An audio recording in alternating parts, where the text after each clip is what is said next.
क्या एक महिला पास्टर बन सकती है? शायद आज के समय में इससे ज़्यादा जसीले वाद विवाद के अलावा और कोई विषय नहीं है जितना कि स्त्रियों को पास्टर या प्रचारक के रूप में करने का विषय है। परमेश्वर का वचन घोषणा करता है कि प्रथम तीमुथियुस 2:12 में ये नहीं चाहता कि कोई स्त्री किसी पुरुष को सिखाए, पढ़ाए अथवा उस पर शासन करे, बल्कि उसे तो चुपचाप ही रहना चाहिए। मेरी ओर से स्त्री को पुरुष पर प्रभुता जताने और शिक्षा देने की आज्ञा नहीं है। वो मन रहे प्रथम तीमुथियुस 2:13-14। परमेश्वर प्रेरित पौलुस के लेखों के द्वारा स्त्रियों को पुरुषों के ऊपर आत्मिक शिक्षा देने के अधिकार के ऊपर प्रतिद्वंदित लगाता है। वो स्त्रियों को पुरुषों के ऊपर पास्टर होने की करने से मना करता है, जिसमें कि निश्चित रूप से प्रचार करने से लेकर शिक्षा देने और आत्मिक अधिकार रखना सम्मिलित है।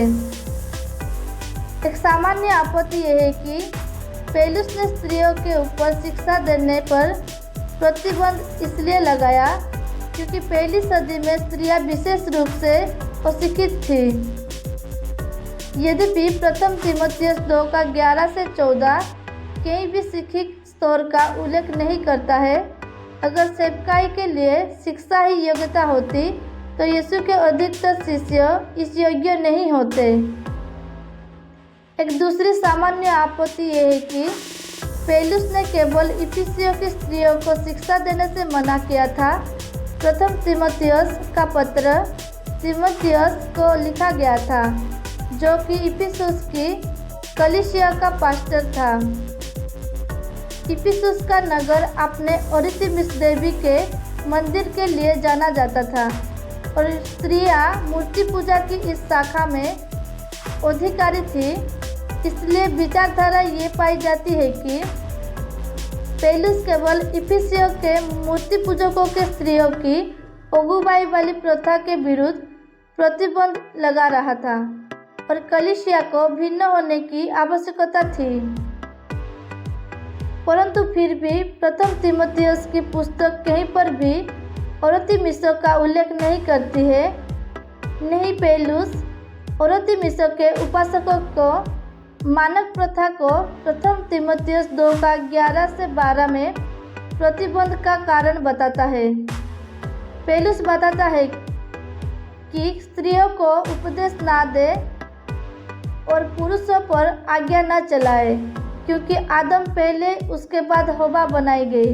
परमेश्वर ने पहले आदम को बनाया और फिर हव्वा को बनाया कि वो आदम की सहायक हो। सृष्टि का हम क्रम के मानव जाति के परिवार के ऊपर और कलीसिया में भी पूरे संसार पर लागू होता है। इफिसियों 5:22-23। पवित्र शास्त्र केवल ये कहता है कि स्त्रियों को उपदेश देने या पुरुषों के ऊपर आत्मिक नियंत्रण रखने के लिए मना किया गया है, क्योंकि हव्वा बहकाई गई थी। परमेश्वर ने पुरुषों को कलीसिया में उपदेश देने के प्राथमिक अधिकार दिए हैं। स्त्रियां पहुनाई, दया, शिक्षण, सुसमाचार प्रचार और सहायता के वरदानों में श्रेष्ठ होती है। एक कलीसिया की अधिकतर सेवकाई स्त्रियों पर निर्भर होती है।